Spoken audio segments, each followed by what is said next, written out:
important na gamot yung thiamazole or methimazole sa hyperthyroidism.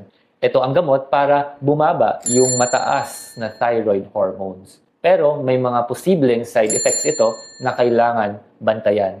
At maaari nating hatiin sa mas common na minor side effects at rare but serious side effects. Ang mga minor side effects ay pangangate, allergies, joint pains, nasusuka, at abnormal taste sa ating bibig. Ang mga rare side effects naman, but important, ay pwedeng bumaba yung white blood cell at magkaroon ng severe throat infection.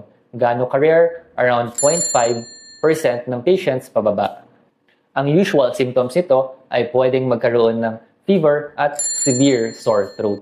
Kaya kung mangyari ito, mas maiging i-stop muna yung gamot, magpa-CBC at mag-follow up right away sa iyong doktor. Ang other rare but important side effects ay pwedeng magkaroon ng liver damage at problema sa ating mga blood vessels.